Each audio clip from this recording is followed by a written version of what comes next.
Welcome, everyone.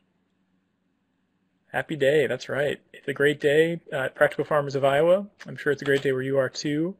I'd like to welcome you all for coming to our Farminar tonight. We are in our third Farminar of our fall Farminar series, and we are very grateful to have you here to learn with farmers. And I just wanted to introduce a little bit about what we're doing to help beginning farmers at Practical Farmers of Iowa. We believe that we have the skills and the network to help folks succeed as beginning farmers in this state and around the country. Through our programming that we have available that I'll tell you a little bit about tonight, we want you to enjoy learning from other farmers. And coming to events like this tonight is just one way to do that. We really are glad to have you in our network. So thank you for being here. Some of the things that are on the top of mind are 42% of Iowa farmers will retire in the next 5 years, according to a 2010 Rural Life poll. So that just means that there's going to be lots of need for beginning farmers on the landscape in a hurry. And we hope that we can ensure that success of the next generation. And with you, we will work together to make sure that we can do that. Pardon my PowerPoint here. I ran out of time today, but I should have bolded that November 15th, which we're at today. November 15th, how to better use Facebook to increase your farm sales. Very grateful for our support from the Beginning Farmer Rancher Development Program for helping us able to pay our farmers for their time, sharing their knowledge, and putting on this online event. So we're really grateful for them, and we hope you can join us each of the next weeks through the fall and into the winter, as we'll have new Farminars every Tuesday night in November, December, January, February, and into the first 2 of March. We're taking a couple weeks off, and we'll be sure to let you know which of those weeks we're taking off. December 6th, as well as the caucus night, January 3rd, and Valentine's Day, February 14th. We're taking that one off as well. So, what is Practical Farmers of Iowa? It's an open, supportive, diverse organization. We want families to enjoy profits from their farms and keep the money in the families and in our communities in Iowa. We want farming to be ecologically sound, where we can be positive that we're going to be around for the long term. Our soil will be here producing bountiful harvests for generations and generations to come. And we also want our agriculture to be a community enhancing one, where we have more neighbors in the countryside and more small towns that are vibrant and more folks going to school in small rural communities. That's really important. And that's why our 1,700 member organization is so strong and growing right now. We hope you can join us no matter where you are. We have 100 members outside of the state of Iowa. So there's a lot of need for this work, and there's a lot of support from around the country. So if you're tuning in from outside of Iowa, we definitely welcome you as members of Practical Farmers of Iowa as well. We want you to succeed. We have a great website called Find a Farmer to help post your land need if you're looking for land. We have a great way to get involved in a really intensive development program of the Savings Incentive Program to help build your entrepreneurial success. And we really are glad to welcome Thomas Burkhead, just logged in here. We'll get him as a presenter. Excuse me. And so just do enjoy our network and enjoy our opportunities to learn from other folks.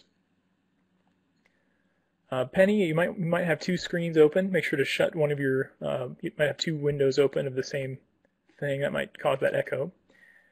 So moving right along, folks, just please do enjoy Practical Farmers of Iowa by joining today. You can join on our website. A couple events coming up you might want to consider. It's not too late. Tonight's the deadline for registration for the Richard Wiswall Beginning Farmer Retreat held on December 8th and 9th. In Boone, the YMCA camp in Boone. And I know Benjamin Barron's going to be there from Missouri. So we're happy to have folks from all over the central part of Iowa and also into our surrounding states as well to join us at that event. Great way to learn about business planning.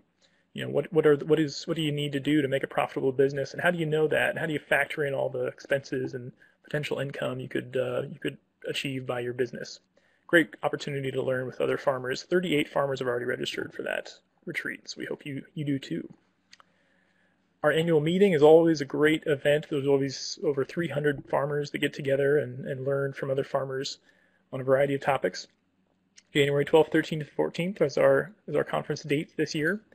The conference will be held in Ames, and registration is open now. let's see here. I didn't update this PowerPoint today, so I'm going to back it off. We're going to start off with Lorna Wilson, who's going to share a little bit about her where she's coming from in Northwest Iowa, and then we're going to head over to Thomas Burkhead, beginning farmer in Central Iowa, who's really taken an initiative in learning about Facebook in the last few years and how to use Facebook to enhance your farm sales through social media. So we're really happy to have you all here tonight, and I'll turn it over to Lorna to begin with her slides and the introduction of herself. Okay, I'm on.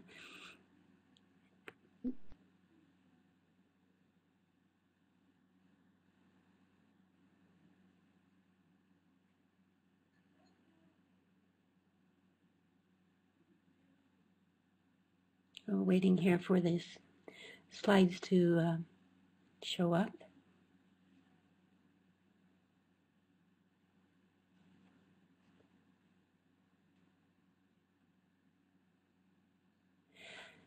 My name is Lorna Wilson, and my husband is Dan Wilson, and we farm together with our two sons, Tori and Aaron, his wife, and their little daughter, Audrey.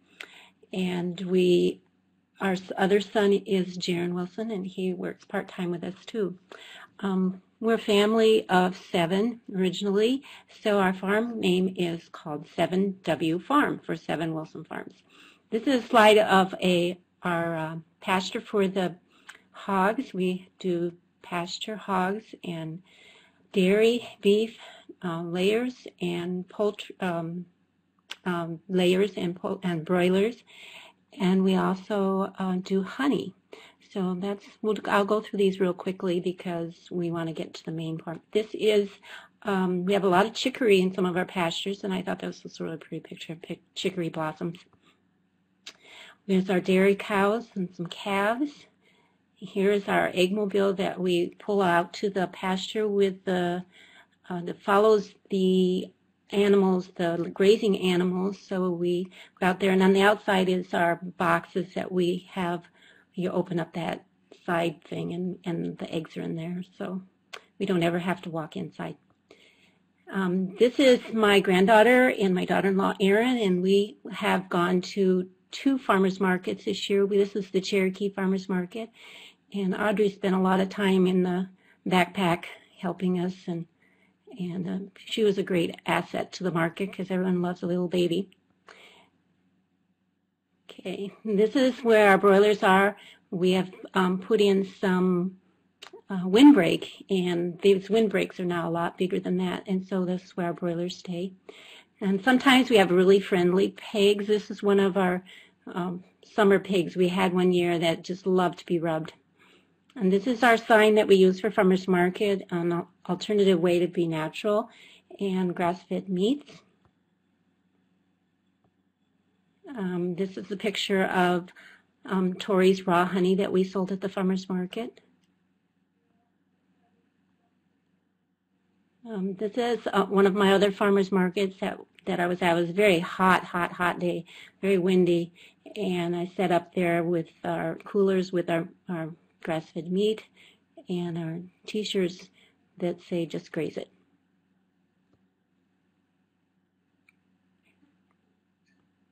Come on.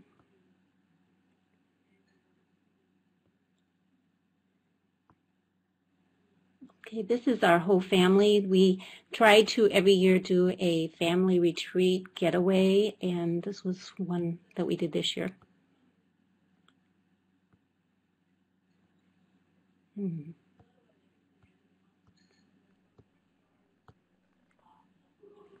Very good. Thank you, Lorna, for that introduction.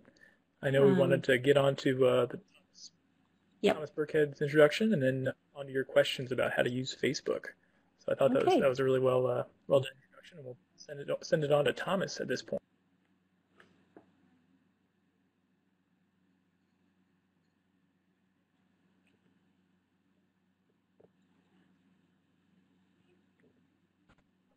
Can you hear me?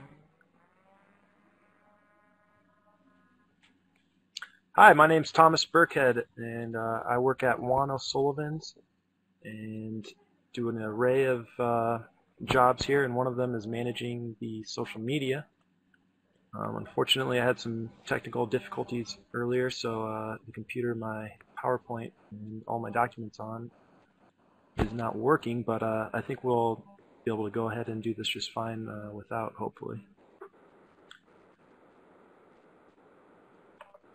Thomas, do you want to introduce yourself a little bit about your experience with farming and some of your goals in the future? Yeah, so I've been working at Juan Sullivan's here now for a year, and we are a salsa company based in Cumming, Iowa. And we grow, we have about an acre of chili peppers we grow out here, and we use those chili peppers to make salsa. I also do some other farming jobs on a different farm, one of which I help out at Coyote Run Farm, and they're just a regular old vegetable farm, and they have grass-fed beef and pastured eggs. And then I also help farm with Jordan Klassen out at Grade A Gardens, which is in Johnston, Iowa. And out there, this year we grew about 30 different types of vegetables, primarily focusing on specialty garlic. So all sorts of things going on.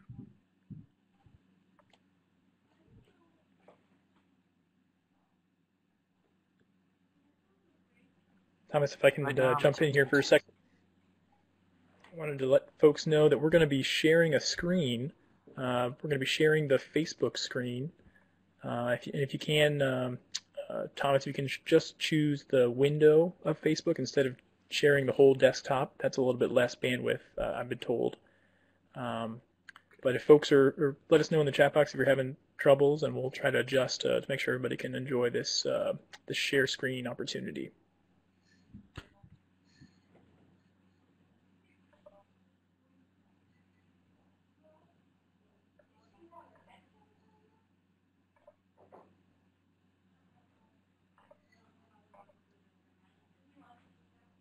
Lorna, do you want to tell us what your previous experience with Facebook has been? Sure. I just got on Facebook, actually my own Facebook last week, so I'm a real rookie on that, but I've been on Twitter for a while, and I enjoy doing that because I'm in and out. I'm just quickly say something and then get off.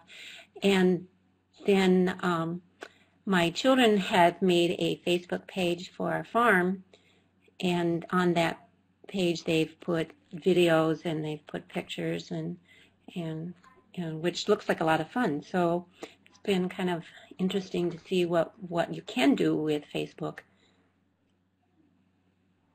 So I'm not a totally computer illiterate. I know how to get myself around, and I do have an iPad, but I am more timid about it, I know, than some of the younger generation. Luke, am I sharing the screen right now? Yes. I have Facebook pulled up. Are people able to see that? Yep, we are, and we see the Juan Sullivan's Salsa Facebook page, and I would recommend that you just move real slow between changing things on the screen, just to give it a little second to catch up. Okay. Well, I'll go ahead and begin. This is our Juan Sullivan's Facebook page, and we started off about a year ago with 0 friends, and we're slowly working our way up to 382 friends, and our goal is to be at 500 friends by the end of the year. Facebook is a great tool that allows us to communicate with our customers and our friends, and it helps us tell the story of Juan Sullivan's, and it's a great way for people to check out what we have going on. I just read a statistic today that 1 in 13 people on planet Earth use Facebook, so 1 out of every 13 people, so it's a huge following. There's like 300 million users in the United States alone, so it's a great way to connect with people. So what we do is we try to update our page every day. We haven't been real great at it because we've been really busy this fall, but this winter we'll get back into using Facebook a lot. And we mostly just, you can see here our most recent post was with Practical Farmers of Iowa. And just talking about the Farminar. And one way to increase how many fans you have is to try to link back to other people's pages, such as Practical Farmers of Iowa Facebook page, which you can see this right here. And one thing we've been testing out this year that we had really great success with our Facebook page was to do farmers market promotions. So each week we would come up with a sale to use at our farmers market and use that and put a code that would say buy one get one free salsa, mention the Facebook promotion when you come to our stand, and that seemed to work really good and drove a lot of fans to our Facebook page. Just want to check for understanding real quick. Did you hear that? And do you think that would work for your market setup? You talking to me, Luke? Yeah, I just was checking in with you about that, using Facebook to kind of lure customers or give customers discounts at market. Yeah, we were thinking about doing something like that, and only doing it in a more of a, I don't want to call it snail mail, but, by face-to-face kind of a thing at the market. But we hadn't thought about doing it on the Facebook page. But now that we do have a Facebook page for the farm, it would work great. And that's one thing I would recommend to people. And sorry, I don't have my notes with me, like I said, so I'm just kind of flying by the seat of my pants. So sorry if I just kind of jump around. But one thing I would definitely recommend to people who are just starting off to Facebook, or maybe have used Facebook for with a personal account to reconnect with friends or family members, would be for a business or for a farm business to make sure that business has its own Facebook page and use that to connect with your customers and your friends in that level, and then keep a private Facebook page for connecting with your friends. And in many instances, those two people would cross-connect. Your friends and your personal life are probably some of your customers on your farm, but I would really recommend people use two separate pages, just so your personal life doesn't get intermingled with your business life. So. I think that's a good point.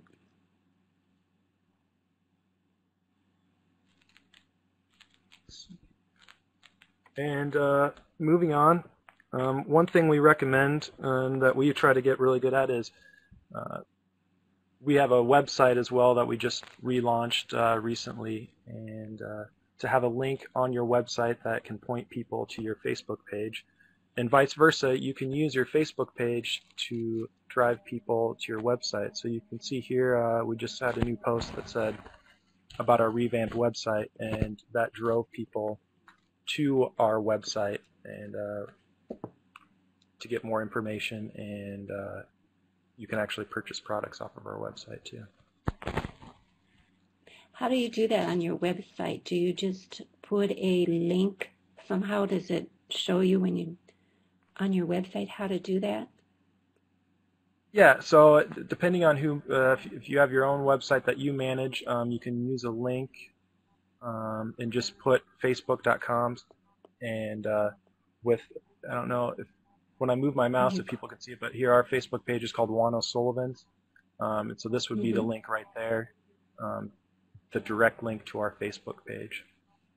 And so you can just use that as a hyperlink on your website. Let me see if this will work. Yep, we do see what your cursor is at, so that's FYI. You also see what you're seeing right now. So on this is our website, our Juan Sullivan's website, and here is our link to Facebook. And this is a pretty common icon that websites use to show how to get to Facebook. And when you click on this, it would take us back to the Juan Sullivan's Facebook page. Okay. And you can use images like this and links like this through Facebook. They have an application that will create a little link like this that you can embed right onto your site. But you don't have to get that high tech if you don't want to. You can simply just use a hyperlink and put that on your website as well. I think it would be interesting to know how many that are on the call do have a website. will make a poll with that question. One moment. Okay. And so another great thing about Facebook is you can use it to kind of track how many people are viewing your Facebook page, and there's a lot of statistics you can gather from here.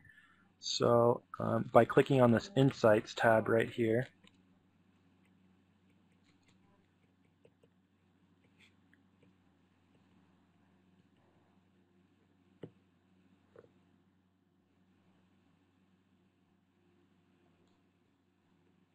so here are some of the statistics about our Facebook page, how many people that we have that are fans of our page.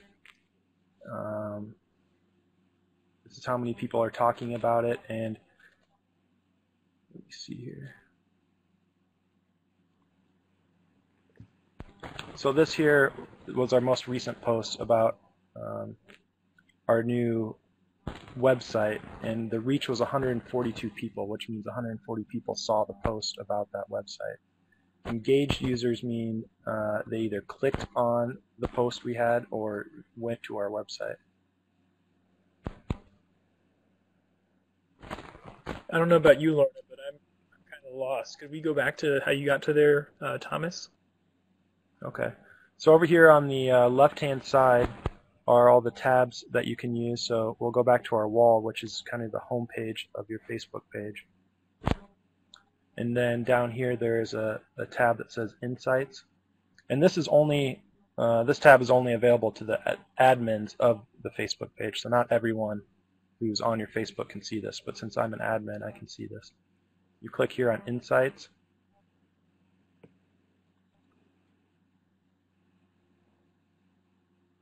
Which brings us to here, which has a timeline of the different views and how many people have viewed our site and on which days. Let me see here. I'll see if I can open this PDF. I don't know if it opens in a new window, if you'll be able to see it or not. But this is one of the documents that I had that I'll make sure we get uploaded at a later date that really explains in depth how the Insights page works. Yeah, I think we'll have to share it. You'll have to share a window to get that PDF shared. Yeah. So we can also add it in later. What's one of the most interesting things you found out from looking at the Insights?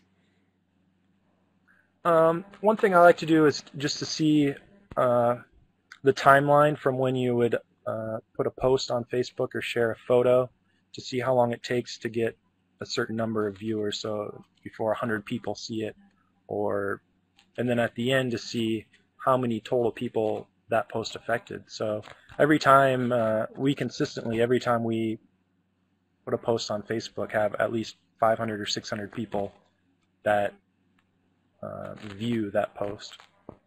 So that's pretty dramatic. Yeah. Hold on, I'm going to try to share this PDF real quick.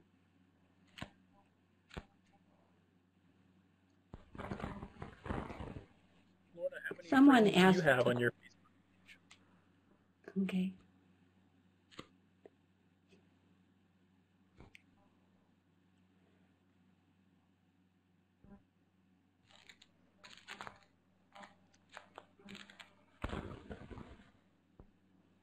Someone mentioned on the questions that they have a Facebook website for the farm, but no actual website. Kate did.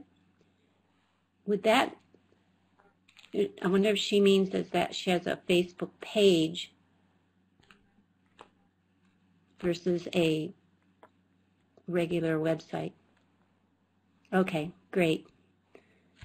She said, yes, I meant Facebook page.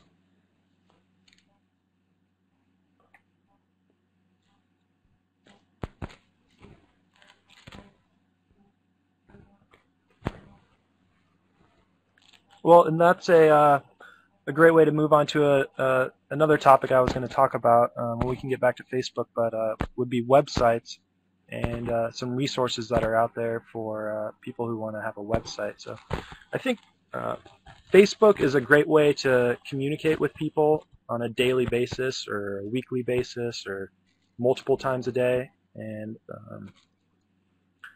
it's just quick updates, so you can upload a quick picture, you can put a quick post to remind people that the farmers market is coming up this weekend, or just to send a message to one of your customers. Whereas your website is a great place for people searching the web that want to get more information on your farm, and you can have a lot more detailed information and product list and contact information. So let me go back to the screen here.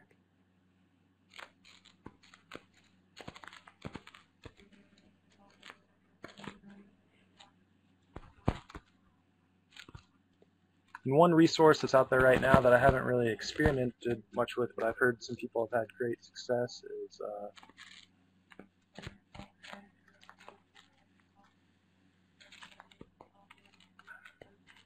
is the Iowa Get Online site. And so if you don't currently have a website, this would be one resource that you could check out and use to maybe potentially build a website or get some help with a website.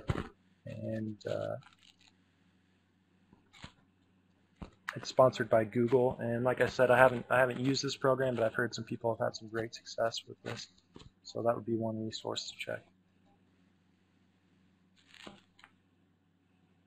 One thing that's kind of nice with the web and with the Facebook page, you don't have to have like a PC or you don't have to have, you can use either PC or the Mac with Facebook. That's correct. Have any special many kind people of applications or anything. Yeah, many people are now using their mobile phones and, like you mentioned earlier, an iPad to update their Facebook page. You can update it on the go. We've been experimenting that a little bit here, showing pictures of our work that we do out in the garden. I took this picture here. Let's see if it loads. This is Sean tilling the garden. I took that from my mobile phone and just posted it instantly to this page earlier in the summer. So. That may be another whole Farminar on just doing mobile stuff.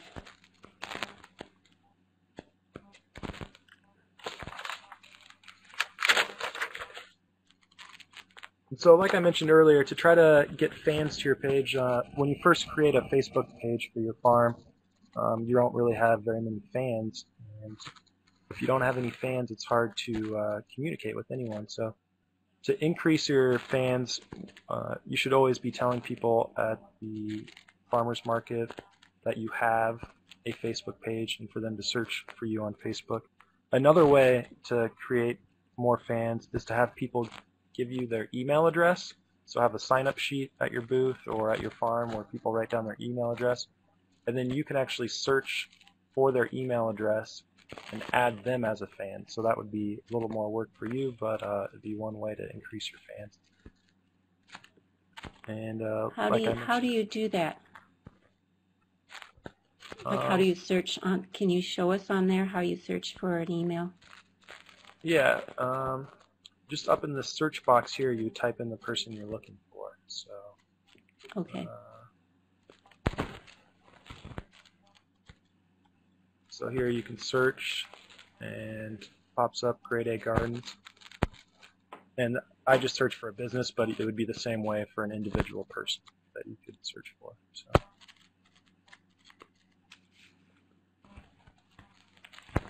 And here's some examples of some pictures that we uploaded instantly from an iPhone. So.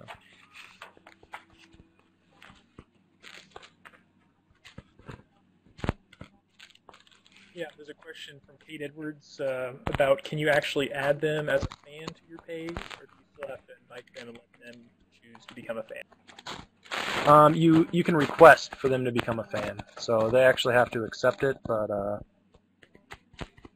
most people do. So if they give you their email address initially, they'll probably accept you as a fan right away. So.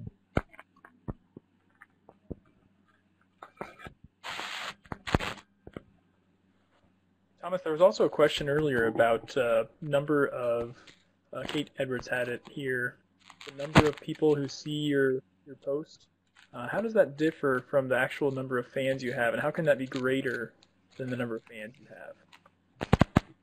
Good question. So let me go back here.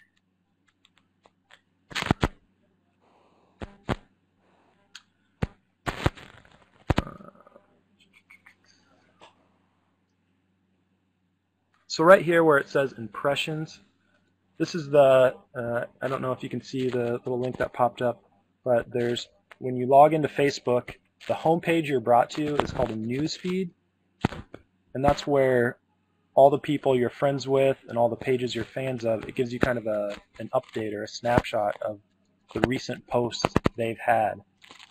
So on your news feed, it keeps constantly updating, and older posts go to the bottom. So the impressions is how many people were scrolling through their news feed and actually saw the post, and then whereas the feedback is the number of people who actually clicked on or actively viewed the post. So that's where those two numbers differ.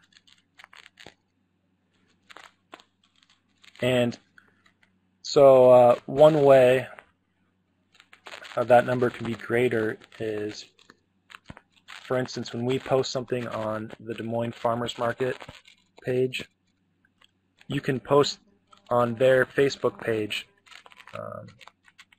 an update, and here I'll just go to that and show you.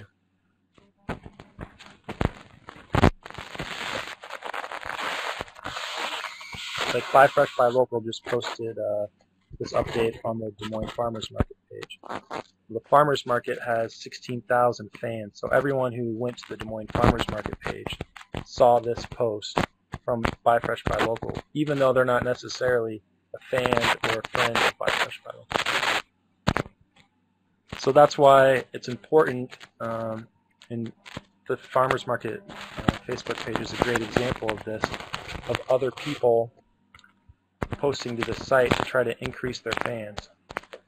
So all 16,000 people who are fans of the Farmers Market page are seeing these posts from people they're not necessarily friends with.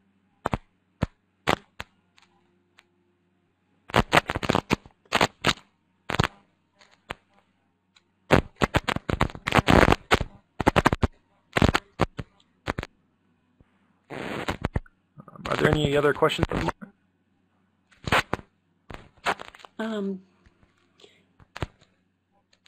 I guess I'm a little confused. Is it okay that you put a post on the Des Moines Space page? Is there, like, can anybody put a post on their Facebook page? Maybe that's a simple question, but... Yeah, here, and actually I'll post something on there right now.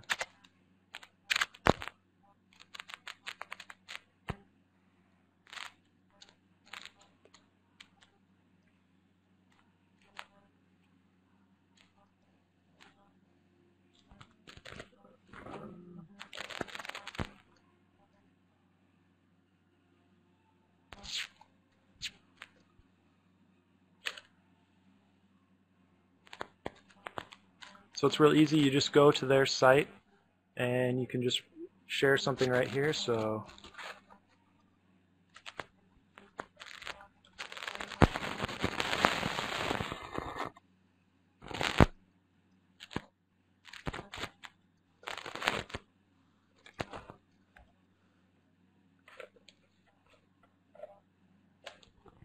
and just like that. And so another way that you can post on other people's page would be is if you're on your Facebook page,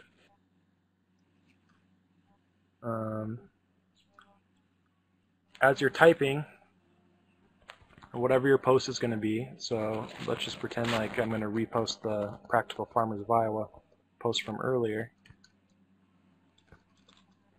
You can link back to other people's pages by using the @ symbol and then typing in whatever their page name is, so Practical Farmers of Iowa. And it just comes up, and that becomes a hyperlink. So you can see on this post here, it hyperlinks back to Practical Farmers of Iowa. Okay.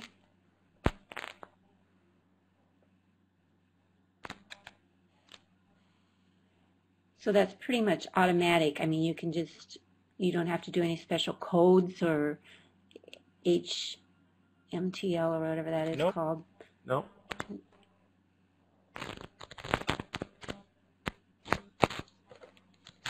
So you would think that if you did that to the Des Moines, posted on the Des Moines Facebook page, that would give you a lot of fans. Right. So as people are looking at the Des Moines Farmers Market page, they'll see our post and maybe click on it and become our fan. So that's one way to increase how many fans you have. So do you have, when you go to that Insight button there, when you go to that, does it tell you like where your people, your fans are coming from, or where your clicks or whatever you want to call them?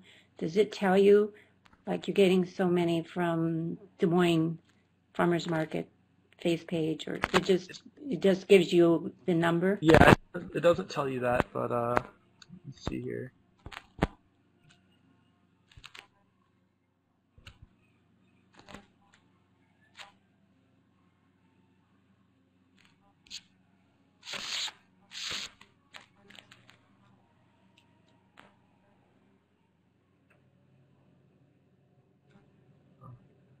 It doesn't tell you where. Gives you some demographics. Yeah, but you can view some other interesting demographics. So here's some gender and age demographics. Cities, that could be very useful. Uh-huh.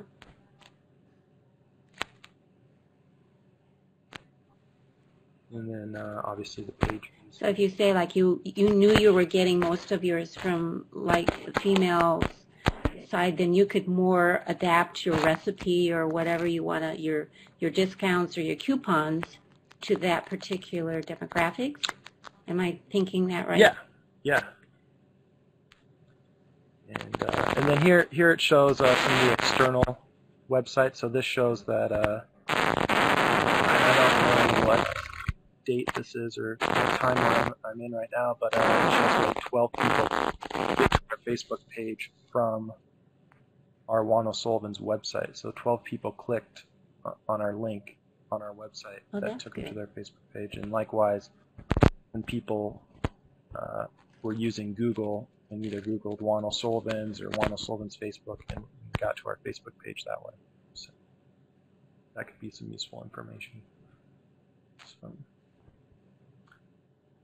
So is there a way, if you're using Facebook, is there a way that you can, say you have a fan and you want to send them a personal message, can you send them a personal message? Or if you wanted to know their email address, is there some way that you could get that from them, or to build your email list? Yeah, that's a great question.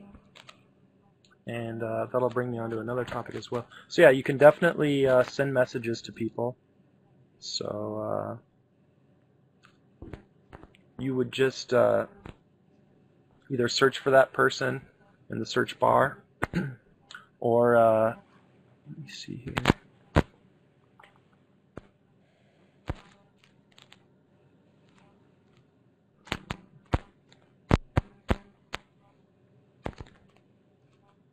Yeah, just search for that, or you can click if they post something on your page. You can click right on their name and send them a message. So, and when we talk about newsletters, that was a couple other things I had a couple slides on. Some resources you can use. We send out newsletters periodically, and the website we use is StreamSend.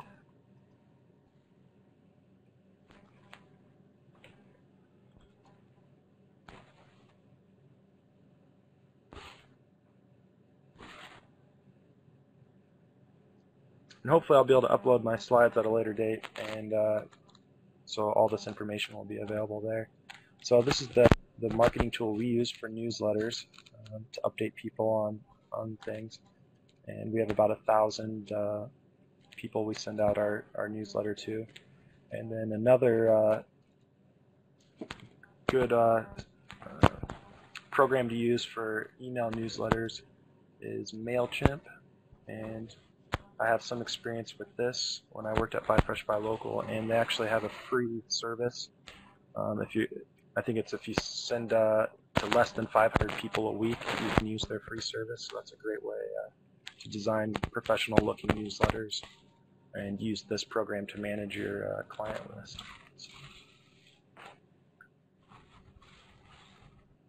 So do those two programs that you just mentioned, StreamSend and MailChimp, now this term I'm just throwing out there, but it's called autoresponders. Do they have autoresponders? So like say you wanted to do a newsletter through the summer and you're so busy you can't, but you could set it up so it came out as an autoresponder type thing?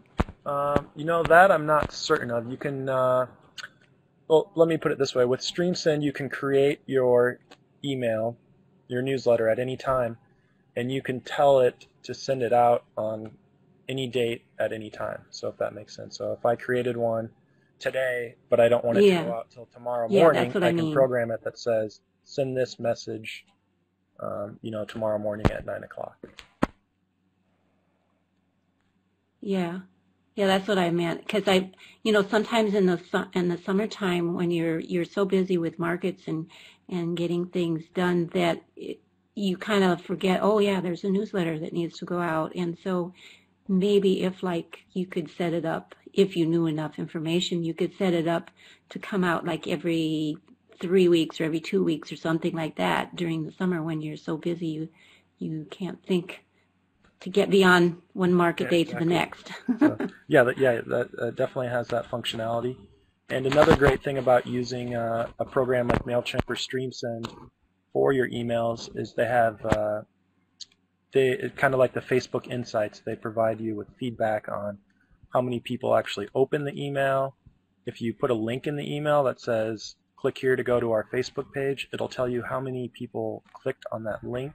So you can really get some valuable information and then maybe use that to determine when to send out your email. So if you experiment with sending some out on a Wednesday and some out on a Friday, and then you can see how many people viewed it on the Wednesday, how many people viewed it on Friday, and use that to determine when's the best time to send out your newsletter to get the most readers. So how do you get from like these programs to, or Facebook? How does the Facebook and this connect? I'm a little confused there. Are they separate? I know they're separate programs, but how can you use Facebook and this together? One way is with using, like for instance, when we use StreamSend, it'll create an actual link, so we could put that on our Facebook page. People who aren't subscribed to our newsletter, who didn't get it in their email, they could still go back and view our newsletter. Another way is to put a link to your Facebook page in your newsletter, so that way everyone who reads your newsletter knows that you have a Facebook page and how to get to it. So it's kind of some people who are reading your newsletter may not be friends with you on Facebook, and some people who are friends with you on Facebook may not be reading your newsletter. So it's a way to try to integrate those two to get the most people to view it. And then on the topic of gathering information on people, kind of like Big Brother, a great site that you should use with your website.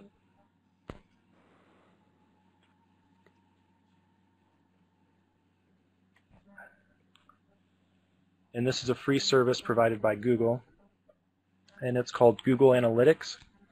And you can create a Gmail account for free and enter your website. So for instance, 7W Farms, enter that into the analytics, and it'll start tracking information on your website, like how many people viewed it that day, what area of the country they're from, and specifically what state. It'll tell you if people from around the world are viewing your site. And then you can use that. We have that set up. I'm sorry? Oh, you have. We have that set up now. Great. So you know all about that, and it provides some really useful data. So. Yeah, it does. It's just really kind of interesting to think that, you know, we're getting somebody from Russia or somebody from Kenya, or, you know, it's just interesting to see the interest around the world because it's very global. Yeah. Then we use that information to gauge. We frequently do online promotions. So in our newsletter, we might say, go to our website and you can receive 10% off any online order today. And then we can use that information from Google Analytics to see how many people actually went to our website, how long they stayed on our website, what pages they were looking at. So.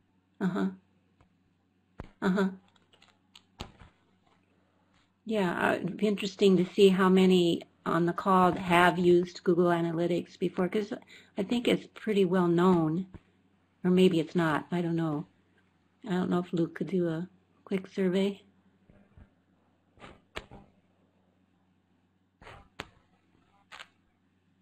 Because it will give you a lot more information too.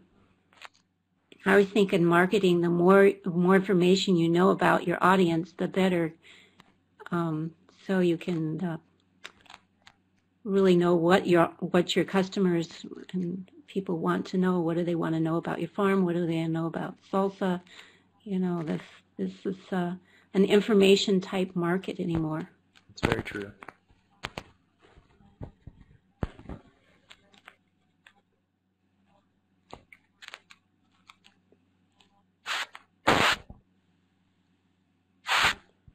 One of the questions I had too was, if you're doing the farmers market, or you're just the only farmer, and how do you have time to do something like this, or do you pay someone to do that for you, or how much time does it take, or how much time should you spend on Facebook setting things up like this for your farm? That's a great question. And really that would depend on how much time you have and what you're looking to get out of your Facebook presence online. So in one way to maximize that time, especially when you're at the farmer's market, is if you use a smartphone like an iPhone or an Android-enabled phone. With the Facebook app, you can be on Facebook at all times with your cell phone. So if you're at the farmer's market and have some downtime, you can take a picture of your booth, post something on Facebook. That's true. And the same thing with your... Someone asked about the key phrases or things to say Ellen did. Is there anything, key phrases or tricks or ways to communicate, terminology that works better than other things? Not that I'm aware of as far as Facebook is concerned. The thing that I'd reemphasize is, as far as key phrases, is every time you make a post on Facebook, try to link it to someone else's page. So for instance, down here where I linked it to the Practical Farmers of Iowa page, or you link it to the Farmers Market page, the Buy Fresh, Buy Local page, and you can do multiple pages in one post. So you could mention many people in one post. And that way you're just increasing your presence. Sure. So that would increase your brand too. If you had a specific brand like your logo, that would get that out there more often too, so people would recognize that as your brand. And along those same lines, not that I don't necessarily know of any terminology that you would specifically want to include in your post, but I think it's important for people to think about what they're writing and before they post it. So as far as your business page or your farm page is concerned, that just goes back to keeping a separate personal site.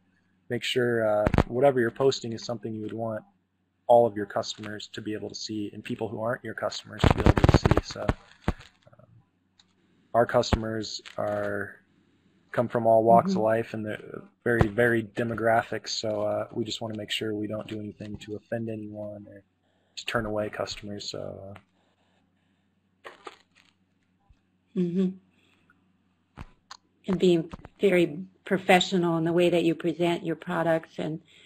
And someone once told me that, if you write anything on the internet, you should write it as if you're writing it to your mother, because then she's the one that would approve or disapprove of it. Yeah, I think that's a great way to look at it.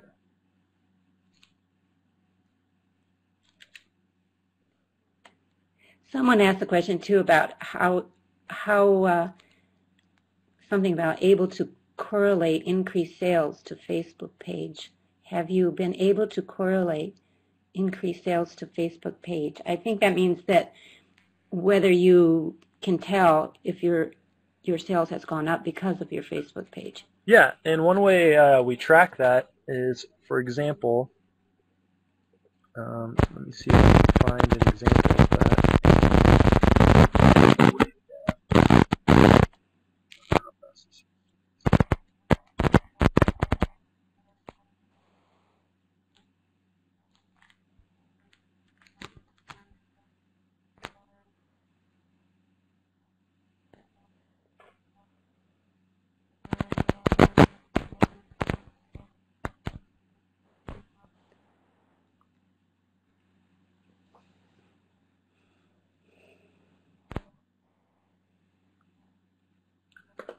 Yeah, so this summer at the farmers market, we would try to get these up every Thursday, and the Des Moines farmers market is on a Saturday.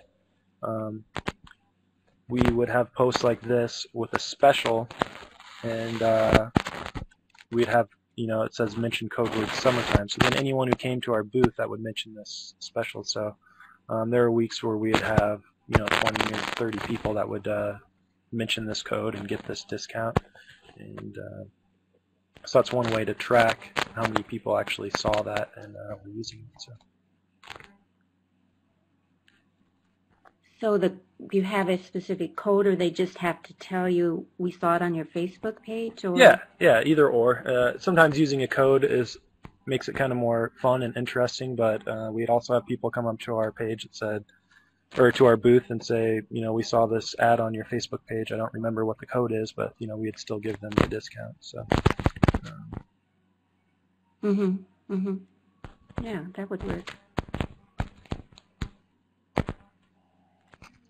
One suggestion that, well, this is what we're trying out is we have on our farm Facebook page a survey, kind of a survey or contest or whatever, and we put our heads together and came up with like 10 different T-shirt slogans to put on a T-shirt, and then we had people sign in and vote for their slogan that they would like the best. So that was kind of fun for our first Facebook page for our farm, that we had people going on and analyzing each slogan and giving us their opinion about which one they think would be most effective on a T-shirt.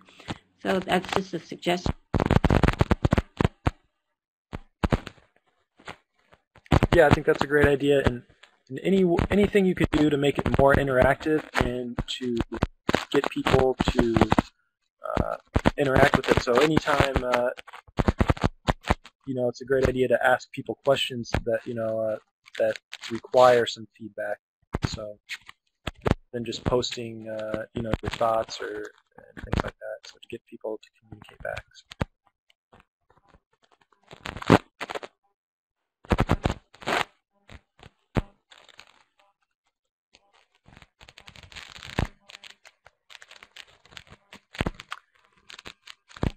And it looks like we have a question here from Kate about farming being a seasonal operation, so how do you keep up in the winter? And, that's a great question.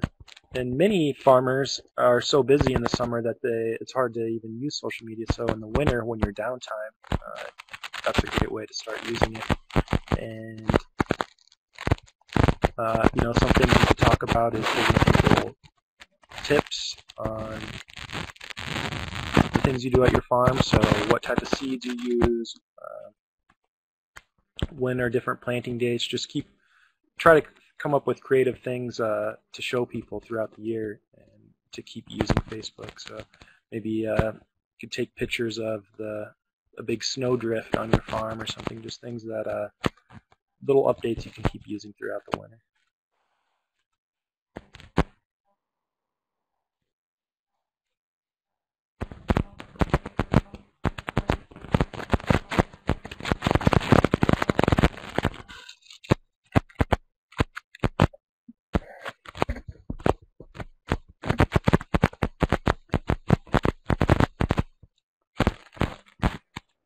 Thomas, I wondered if you could go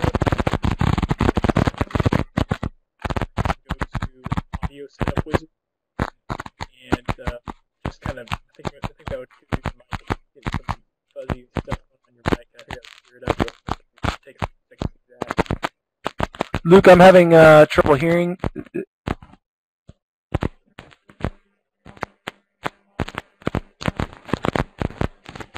I wondered if you could do a quick audio setup wizard. Go to meeting, go to audio setup wizard. Is this in Adobe Connect or is this on Control Panel?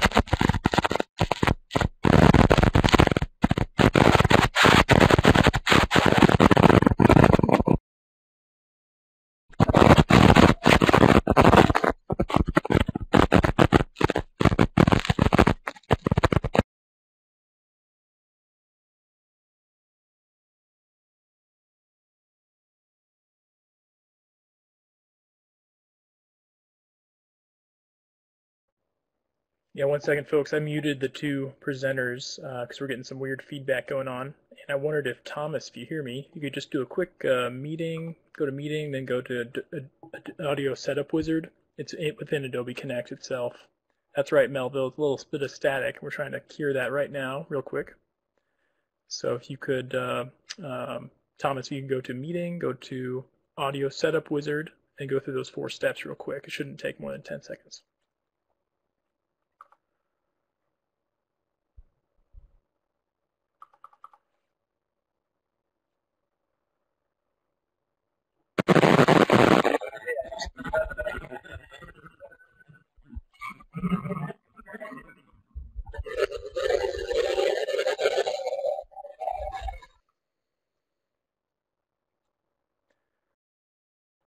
Sorry, folks, I had to cut out Thomas because there was something going on with his mic.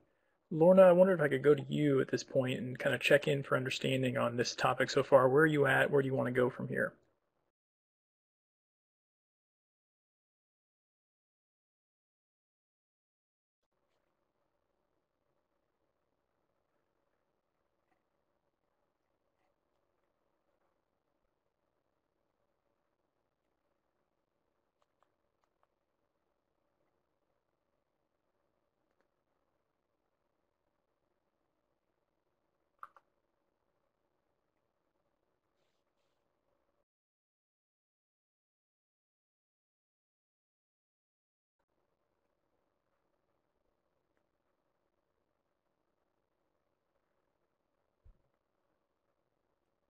Is anybody hearing me now?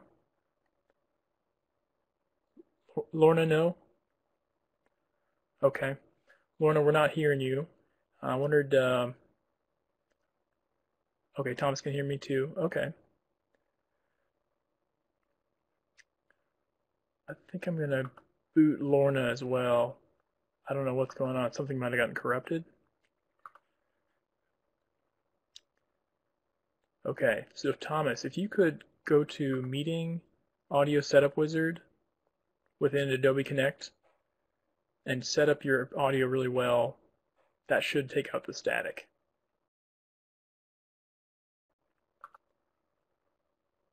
And while we're waiting, let's get some questions from the audience. Where are you at with Facebook right now? What questions do you want answered? Kind of where are you at with your Facebook page? And are there any skeptics in the audience? Anybody think that, hey, this isn't worth it? You're going to spend too much time? We want to hear all sides of this topic.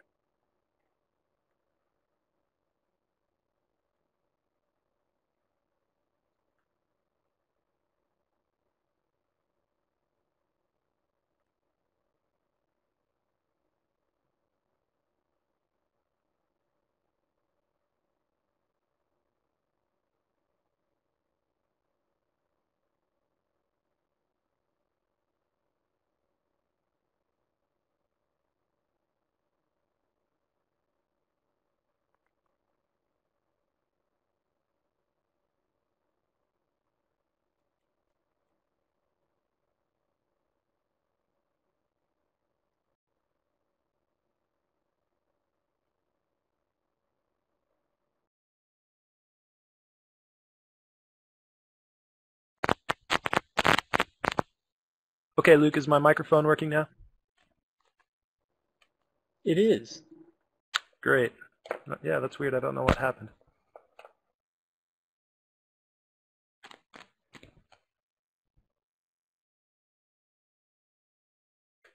So it looks like there's some questions here about increasing fans on Facebook, and that is one of the hardest things to do. And so just some of the things I mentioned earlier is to always be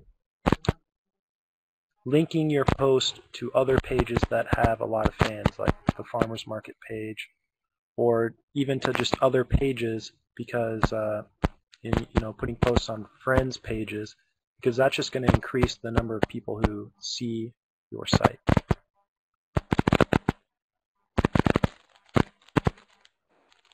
I'm still getting some static. I don't know if it's. Are you speaking too closely to the mic, perhaps? It's picking up your breath. I'm not quite sure. I haven't come across this before. Okay. I haven't changed anything I've been doing throughout the presentation. Let me try speaking farther away from the microphone. It's almost like your connection might be loose. Yeah, is the cord rubbing on anything? That's a good one, Jaren. Jaren, could you see if your mom needs help getting back on? I didn't mean to kick her off. Oh, there's.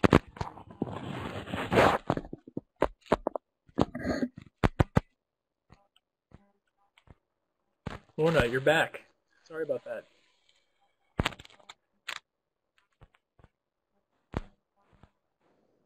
Let's try to go for it, Thomas. Sorry about that.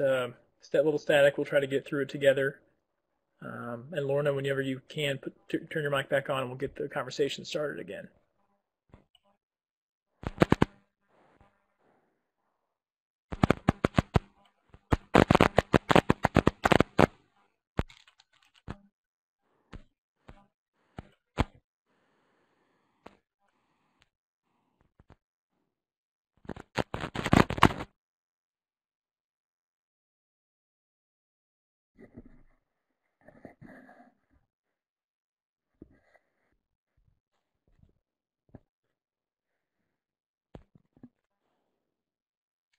And someone else asked a question.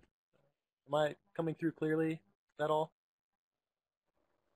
Yep, you're a little too far away now, maybe. Okay. How about now? Sounds great.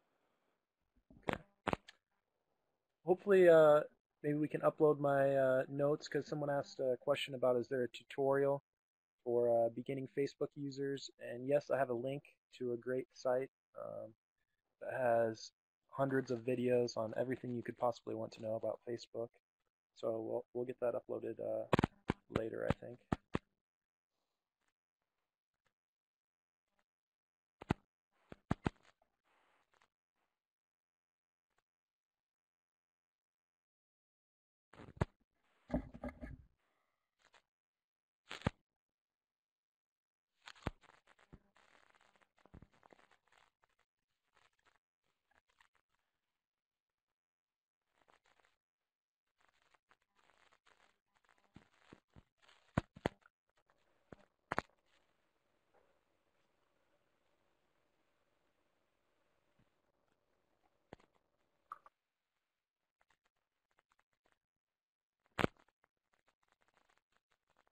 Lorna, do you have any other questions for using social media?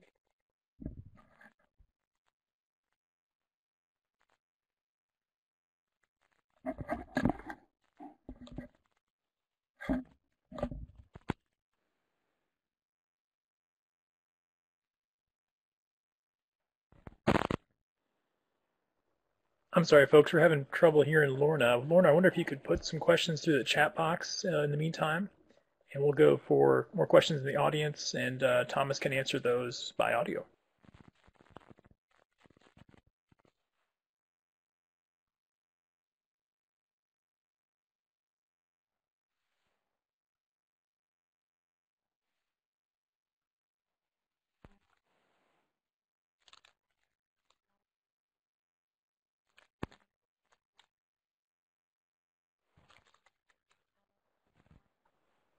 Thomas, how long maybe per week do you spend updating Facebook? How many hours? Yeah, good question. That varies from week to week.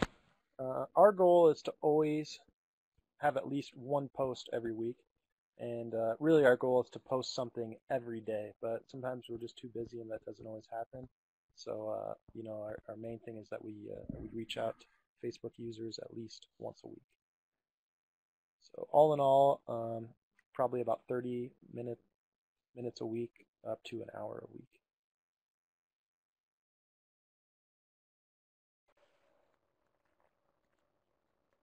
And do you focus on trying to get fans to talk to each other on your page, or is We that not do. a top priority? One way we do that is to ask people questions and to try to get feedback from them. Our most recent thing we did was with our new logo. We had our fans vote on which logo they thought looked the best, and we got quite a bit of discussion out of that.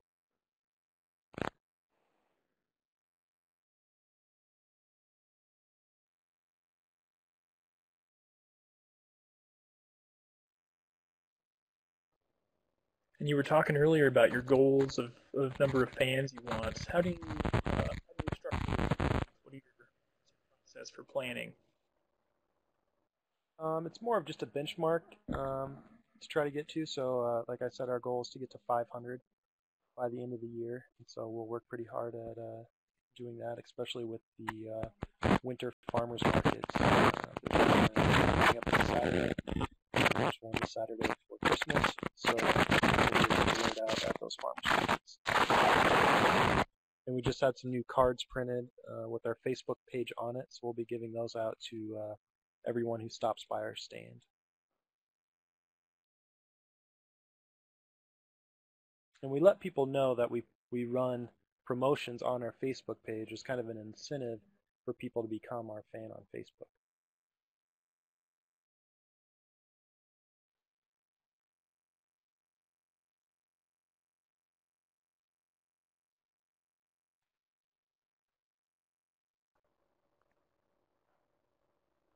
Have you ever had an experience with the discussion component in the old Facebook or things of that nature? I'm not familiar with the discussion component.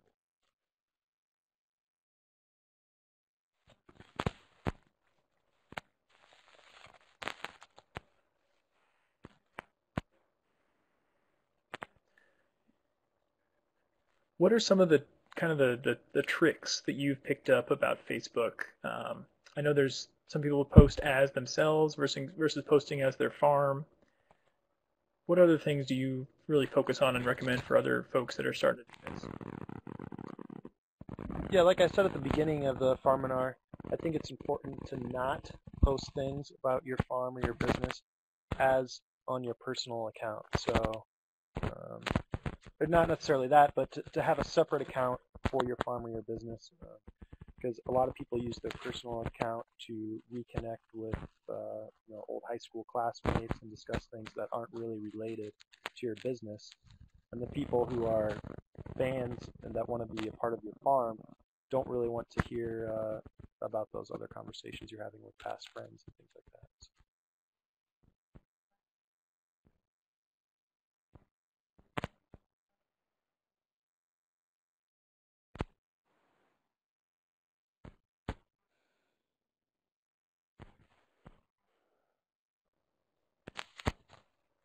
and Very good. one thing I think that helps to make things interesting is to post videos and pictures, something that are more interesting to people than just text. So that can help to try to come up with some idea, some way that makes people want to go to your Facebook page every day to see what's going on. So it looks like Great Day Gardens here was talking about being non-traditional. And those are the types of things that really help people find your site more interesting and drive them to check it out every day. So.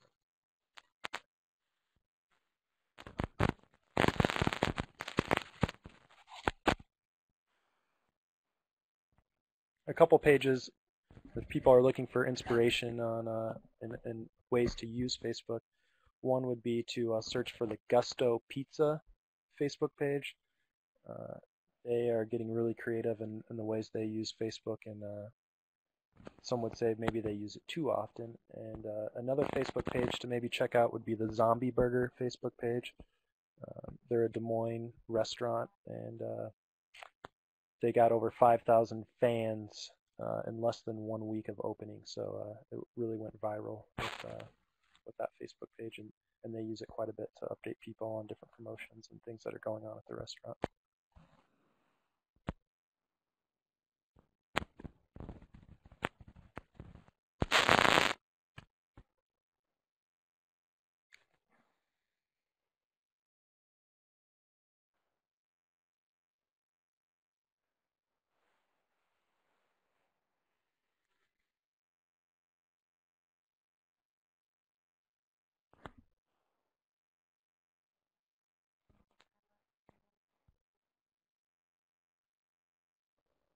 So what do you do when you have 7 people in your farm? Is everybody an admin? Does everybody post on Facebook? Do you make 1 or 2 people the real Facebook folks in charge? What do you recommend?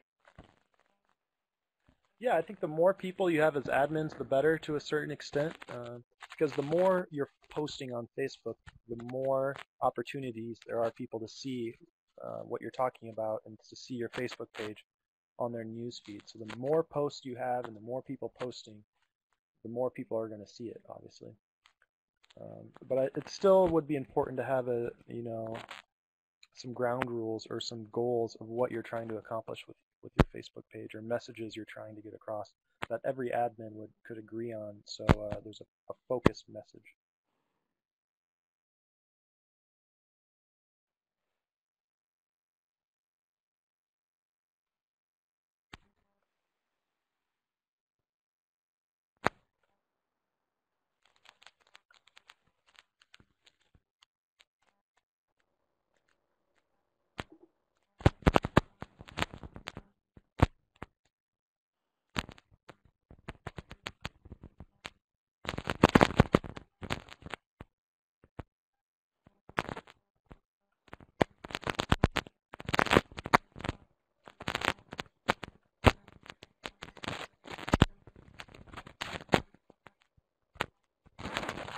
Any thoughts on this question about how to encourage others outside of your farm, fans, to post on the wall?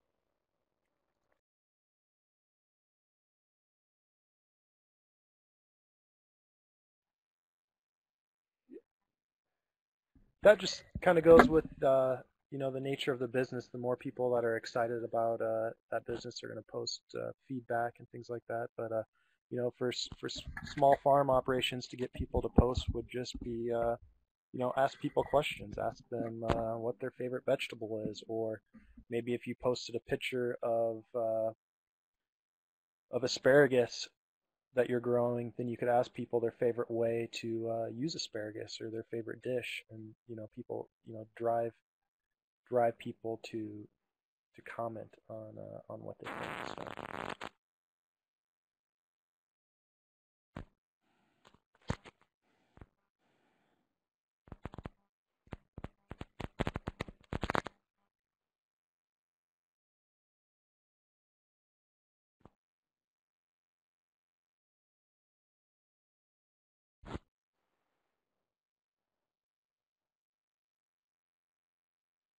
It looks like we have a question here. Have we ever used incentives for people to post? And we have done that. We've had, most recently with our new logo, we gave out a prize package to people. We used everyone who voted, and then gave out did a randomly selected a drawing to everyone who posted, and they got a prize package. So you could also use incentives to drive fans to Facebook. So for instance, if you tell people to join your Facebook page, that once a month you have a drawing or a contest from everyone who is a fan of your page, for a discount or a coupon or a free item from your farm. So.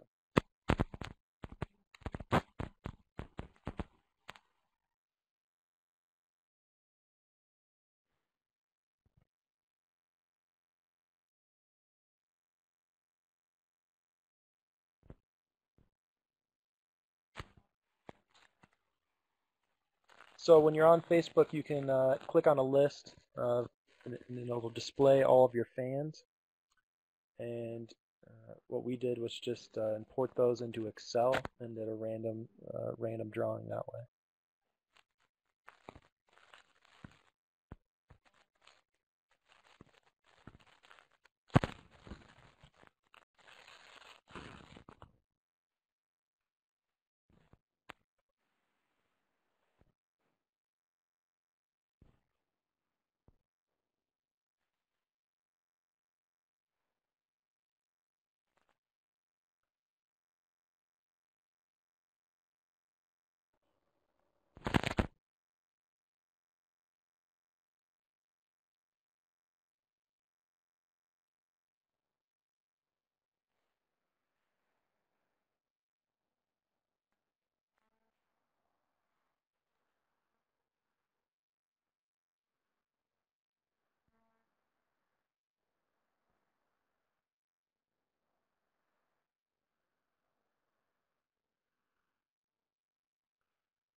Yeah, and once I get my PowerPoint presentation uploaded, there'll be a way to use a tutorial. Otherwise, I don't know, Luke, if there's a way to send out an email to everyone or somehow get that information to everyone who's at the Farminar tonight.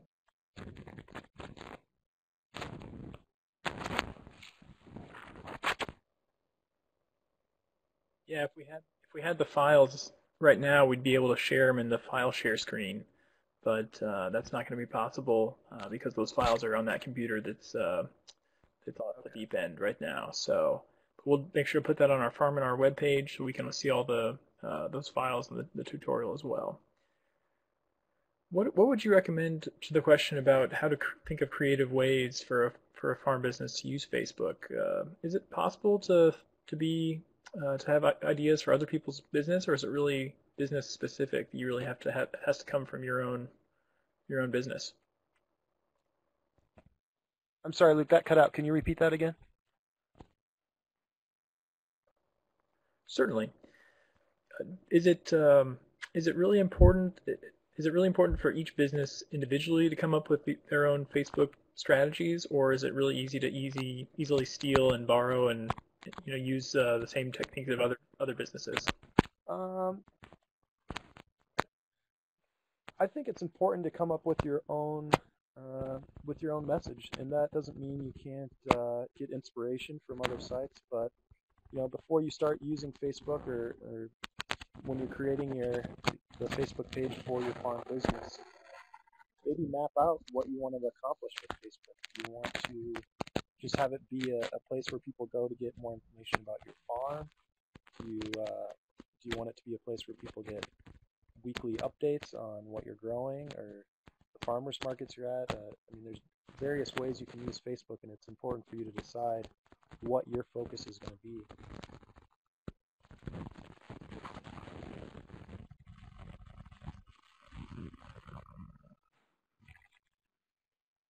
And one way to do that is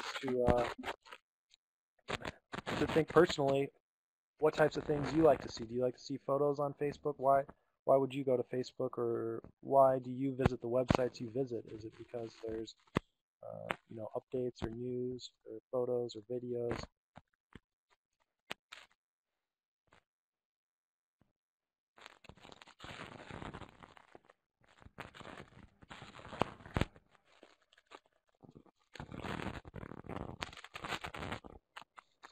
So based on what you know about Lorna's farm situation, would you feel like you have enough information to provide some consulting to her tonight on maybe what you think would work best for her setup?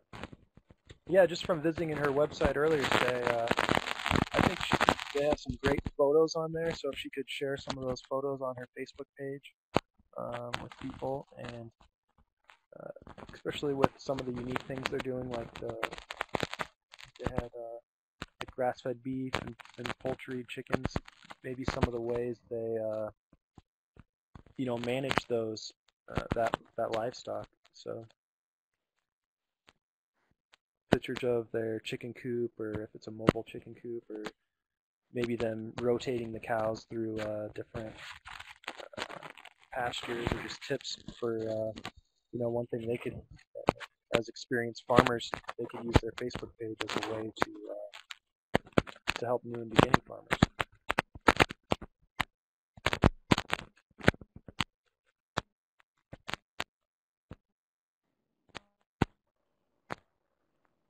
You don't do any sales through Facebook, right? You do those all through your website? Yeah, and I saw that question from Ben. I don't know specifically if there's a way to do sales through Facebook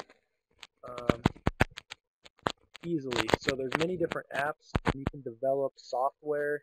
A lot of the major corporations develop software to kind of customize their Facebook page, and I think through that way you could take orders. But as far as just like a free service of Facebook right now, I'm not familiar with any way to take orders through Facebook.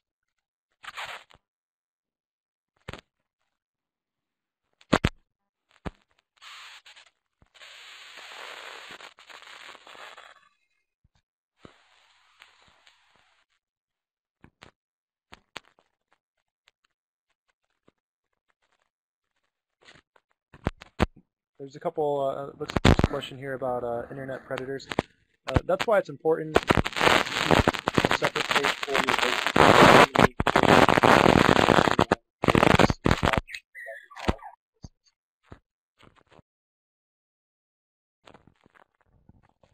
And you can definitely block people from viewing your site, or if someone posts spam or something on your site, you have ways to delete that, and you can also delete that person from posting on your Facebook site as well.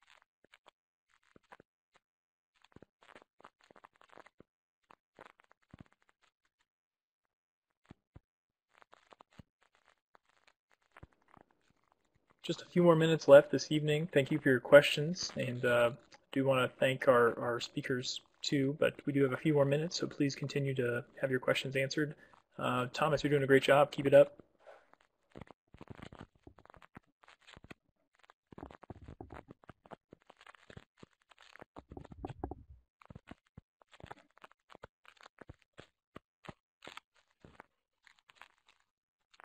And I just typed my email address here into the chat box. If anyone would like the notes that I had prepared for tonight, or the other documents that I had, I can certainly forward those to you. So just contact me via email, and I can get those to you.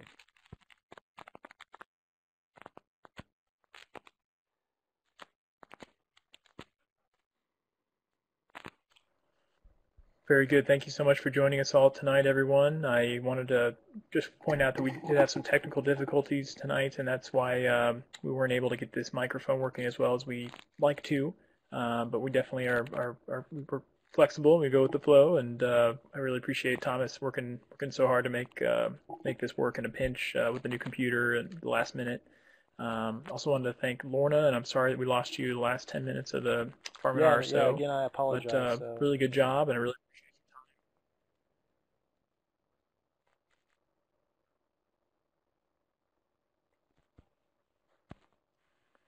So yeah, next week we're going to have another Farminar on pasture mixes. So if you're seeding down pastures, want to know some more tips on that, getting into more grazing of animals on pastures, should be a great time to learn from an experienced forage expert, as well as beginning farmer Eric Madsen from Western Iowa. So that's all for tonight. Thanks for joining us, and we'll see you next time. Thank you.